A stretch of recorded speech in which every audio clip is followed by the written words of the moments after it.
Hey guys, very nice Tuesday evening here in Beijing. It's end of May and feeling like a very nice summer already here. Perfect blue skies. Like in Beijing, when you have blue skies, it's the best city in China, I would say. Even better than Shanghai. So anyway, about this trade war between China and the US. One thing people don't talk so much about is actually Europe and Europe's role in this trade war.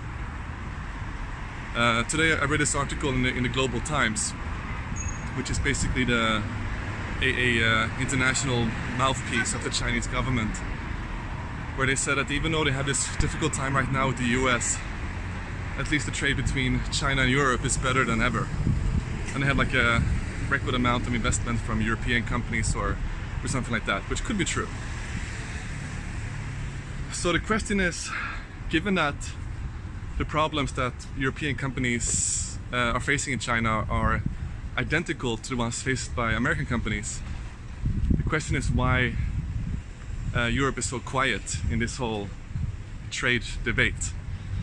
I mean, looking at European companies, looking at the German, for example, the German and French auto manufacturers who have been here for the past 20, 30 years or longer, that have set up factories here and have been forced to transfer that technology to joint venture partners who are today producing cars under Chinese brands, now competing with the European brands in China and also being exported to overseas, especially to developing countries.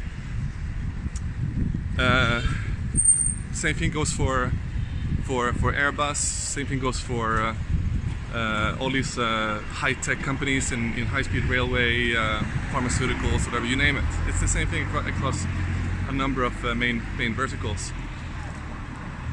For those companies, they have seen the cost of coming here to produce, and they thought it was still worthwhile to pay it.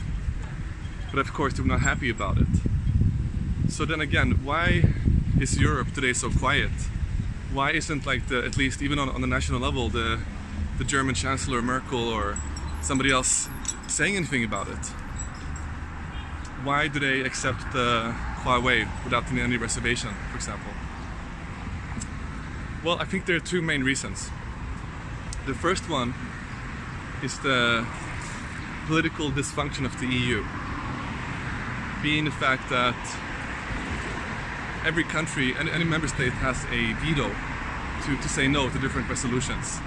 So if the EU decided that they would, for example, would make a very strong statement against China or put some tariffs on China, then they would have to have all the countries unanimously agree to that decision. And right now, because you have some countries, especially Greece, which is currently heavily indebted to China because of the investments in the Piraeus port, as well as Italy, with its new far right-wing government seeking investment from Russia, from China. You have a few players also, of course, in Eastern Europe who are also like being influenced by China today. So it's very difficult to have a unanimous decision in Europe for anything that goes against China. And then again, the question is, of course, why won't France then or Germany alone just make an independent decision? Okay, well, at least make a statement against China, but they also haven't done that. And then the second point would be that the problem with this trade war is that Trump never came to Europe and asked us for his support. He did the opposite, in fact. He said that first I'll deal with China and then I'll deal with Europe. So we all knew that as soon as this deal with China was finished, once they had made the concessions, then he would come after us. So there was not really a positive way to get our support, basically. So right now what's happening is that Europe, which actually is China's biggest trading partner as a bloc, I mean, as countries, of course, the US would be number one or number two, then Japan. But if you combine the EU into one economy, we would be actually a bigger trade partner for China than the other countries. As long as China has us, and there's no disruption in that trade, they can basically power through this problem with the US. Of course with some problems, some pain, but it will not be the end of the world. They can get through it. If the US could get the EU, Japan, South Korea on board, they could literally break China in 1 or 2 years. It would be too much, and the Chinese would have to make some concessions eventually. But the way it is right now, they can find ways around it. And they can reduce the value of the currency. They can do whatever they can. They can sell more to Europe, buy more from Europe. There's different ways to get around it. So I would say that's maybe one of the poorest thought out parts of Trump's plan. And I think that most people agree, also in the US, that the problem is China, it's not Europe. So instead, Trump, what he did was, of course, he went out with the steel barriers, the steel tariffs, first with Europe, and then he attacked China. And now he said he will attack Europe again about the car imports. So he didn't learn the lesson actually that the Germans learned in World War II, which is never fight a two-front war with two big enemies. Especially with one of them used to be your best allies. So I think that's the main problem. Also looking at the UK in all of this, it's like a side note. Just imagine how little people would care about them if they were simply a single economy, simply the UK. I mean, as an economy, they're just way too small.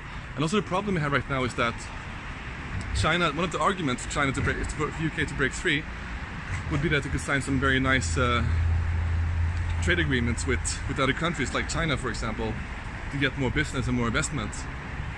The problem right now, as you see with Huawei, is that if they do that, they at the same time have to choose between the US and China.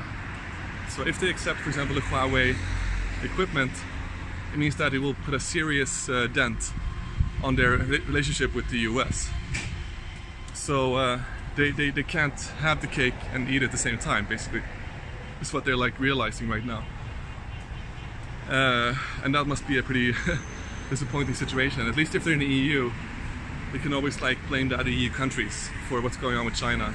If they decide on their own not to use Huawei or to increase the tariffs, it's on them, and they have to face the consequences with China themselves.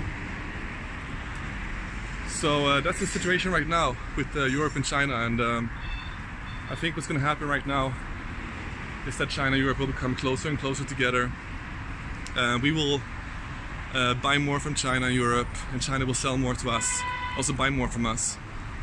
And the whole time there's actually a risk that in the end the US might, because of this dynamic, lose market share. They will have higher prices, higher inflation, and it will not work out very well in the long run. So once again, a very poorly thought out strategy of Trump, who otherwise is right in many ways, but for this specific point, he simply blew it. That's my opinion. Anyway, thanks, see you later.